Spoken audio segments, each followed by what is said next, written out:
નમસ્કાર મિત્રો, આપનું સ્વાગત છે અમારી ચેનલ MS પાવર જીકે પર, જે આપણે શીખીએ છીએ ગુજરાત અને ભારતના મહત્વના વિષયો સરળ રીતે.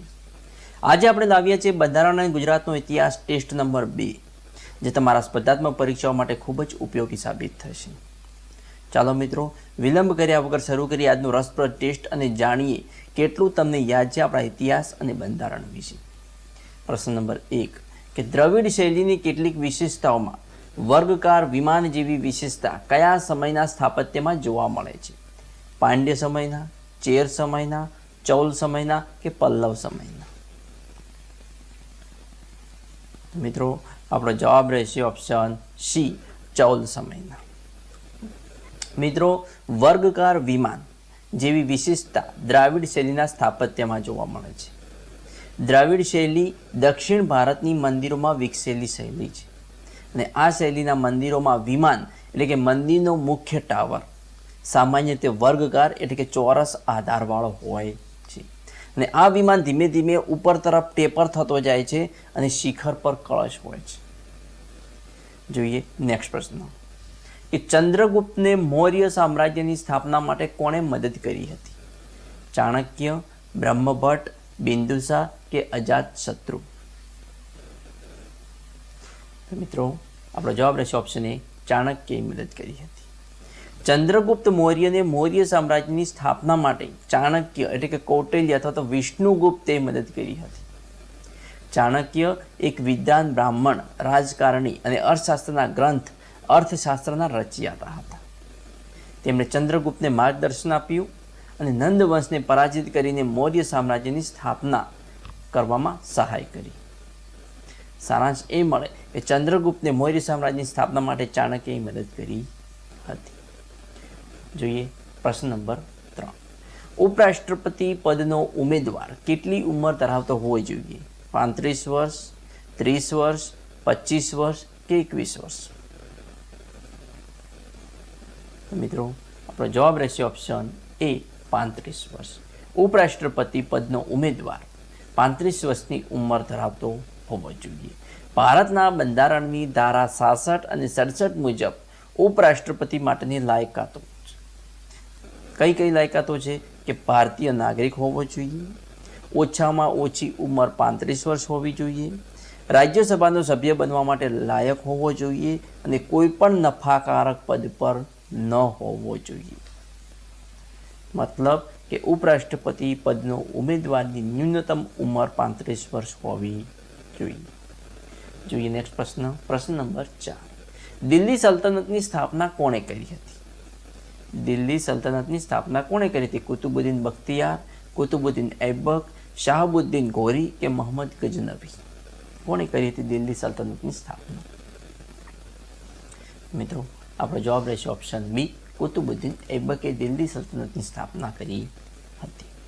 કુતુબુદ્દીન ઐબક મૂળ મોહમ્મદ ગોરીનો ગુલામ હતો, પરંતુ ગોરીના મૃત્યુ પછી તેણે પોતાની સ્વતંત્રતા જાહેર કરી. તેણે ઈસવીસન 1206માં દિલ્હી સલ્તનતની સ્થાપના કરી અને મમુલક ગુલામ વંશનો પ્રથમ શાસક બન્યો. આ રીતે દિલ્હી સલ્તનતની શરૂઆત મમુલક વંશથી થઈ, એટલે કે દિલ્હી સલ્તનતની સ્થાપના કુતુબુદ્દીન ઐબકે ઈસવીસન 1206માં કરી હતી.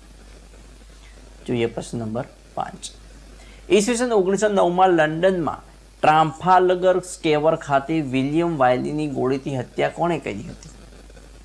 રામપ્રસાદ બિસ્મિલ, ખુદીરામ બોઝ, ચંદ્રશેખર આઝાદ કે મદનલાલ ધીંગરા?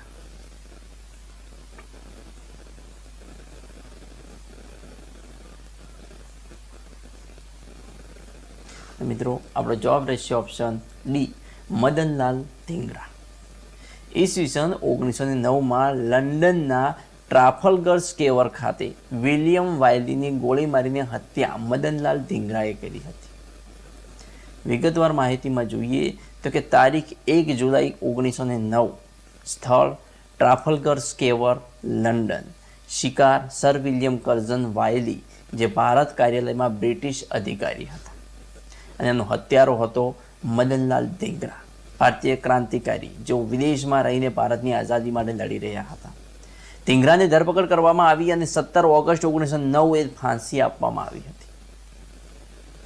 સારાંશ મળે કે ઈસવીસન 1909માં લંડનના ટ્રાફલ્ગર સ્ક્વેર ખાતે વિલિયમ વાયલીની હત્યા મદનલાલ ધિંગરાએ કરી હતી. જોઈએ નેક્સ્ટ પ્રશ્ન નંબર 6. નયનકારા પ્રથા કોનું મહત્વનું લક્ષણ હતું? નયનકારા પ્રથા કોનું મહત્વનું લક્ષણ હતું? વિજયનગર રાજ્યતંત્રનું, કાકડિયા રાજ્યતંત્રનું, હોયસાલ રાજ્યતંત્રનું કે બહામણી રાજ્યતંત્રનું? તો આપણો જવાબ રહેશે ઓપ્શન એ, વિજયનગર રાજ્યતંત્રનું. નયનકારા પ્રથા એ વિજયનગર સામ્રાજ્યનું મહત્વનું લક્ષણ હતું. નયનકારા પ્રથામાં રાજાએ પોતાના સૈનિક અધિકારીઓને નયક તરીકે ઓળખાવીને જમીનો આપાતી અને આ જમીન પરથી મળતી આવકથી નયક પોતાના સૈનિકોનું પાલન પોષણ કરતો અને યુદ્ધ સમયે રાજાને મદદ કરતો. આ પ્રથા સૈન્ય વ્યવસ્થાનો મુખ્ય આધાર સ્તંભ હતી. વિજયનગર સામ્રાજ્ય દરમિયાન આ પ્રથા ખૂબ પ્રચલિત હતી. એટલે કે નયનકારા પ્રથા વિજયનગર સામ્રાજ્યનું મહત્વનું લક્ષણ હતું. જોઈએ નેક્સ્ટ પ્રશ્ન નંબર 7 કે લોકસભાના પ્રથમ સ્પીકર કોણ હતા? હુકુમ સિંઘ, ગણેશ વાસુદેવ માવળંકર, કમા મુનશી કે યુએન ટેબર? મિત્રો આપણો જવાબ રહેશે ઓપ્શન બી, ગણેશ વાસુદેવ માવળંકર. ભારતની લોકસભાના પ્રથમ સ્પીકર હતા ગણેશ વાસુદેવ માવળંકર, જેનું પૂર્ણ નામ છે ગણેશ વાસુદેવ માવળંકર અને એની કારકિર્દીનો સમય હતો ઈસવીસન 1952 થી 1956. તેઓ લોકસભાના પ્રથમ ચૂંટાયેલા અધ્યક્ષ હતા. તેમને સામાન્ય રીતે લોકસભાના પિતા પણ કહેવામાં આવે છે. તેઓ અગાઉ સંવિધાન સભાના અધ્યક્ષ પણ રહ્યા હતા. એટલે કે લોકસભાના પ્રથમ સ્પીકર ગણેશ વાસુદેવ માવળંકર હતા. જોઈએ નેક્સ્ટ પ્રશ્ન નંબર 8 કે સામાજિક અને શૈક્ષણિક રીતે પછાત વર્ગોની સ્થિતિની તપાસ કરવા માટે રાષ્ટ્રપતિ આયોગની નિમણૂક કરી શકે છે. રાષ્ટ્રપતિ આયોગની નિમણૂક કરી શકે છે તેવી જોગવાઈ ભારતના સંવિધાનના કયા અનુચ્છેદમાં કરવામાં આવી છે? અનુચ્છેદ 340, અનુચ્છેદ 341, અનુચ્છેદ 337 કે અનુચ્છેદ 338? મિત્રો આપણો જવાબ રહેશે ઓપ્શન એ, અનુચ્છેદ 340. સામાજિક અને શૈક્ષણિક રીતે પછાત વર્ગોની સ્થિતિની તપાસ કરવા માટે રાષ્ટ્રપતિ આયોગની નિમણૂક કરી શકે તેવી જોગવાઈ ભારતના સંવિધાનના અનુચ્છેદ 340 હેઠળ કરવામાં આવી છે. અનુચ્છેદ 340 મુજબ રાષ્ટ્રપતિ એક આયોગની રચના કરી શકે છે જે સામાજિક અને શૈક્ષણિક રીતે પછાત વર્ગોની સ્થિતિની તપાસ કરે છે અને તેમની સુધારણા માટે યોગ્ય પગલાં અંગે ભલામણ કરે છે. આ જોગવાઈ હેઠળ જ કાકા સાહેબ કાલેલકર આયોગ અને બાદમાં મંડળ આયોગની રચના કરવામાં આવી હતી.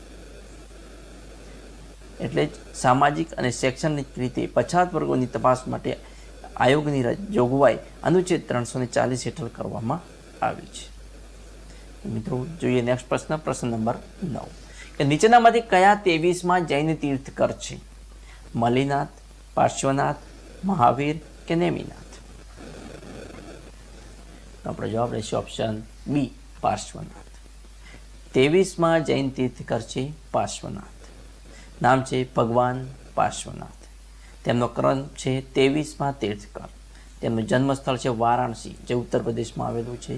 એમનો જીવનકાળ આશરે ઈસવીસન પૂર્વે 8મી સદીમાં થઈ ગયા. એમનું પ્રતીક ચિહ્ન હતું સર્પ એટલે કે નાગ. પાર્શ્વનાથ એ 4 મહાવ્રત અહિંસા, સત્ય, અસત્ય, અપરિગ્રહનો ઉપદેશ આપ્યો હતો. સારાંશ એ મળે કે પાર્શ્વનાથ 23માં જૈન તીર્થકર છે. જોઈએ પ્રશ્ન નંબર 10.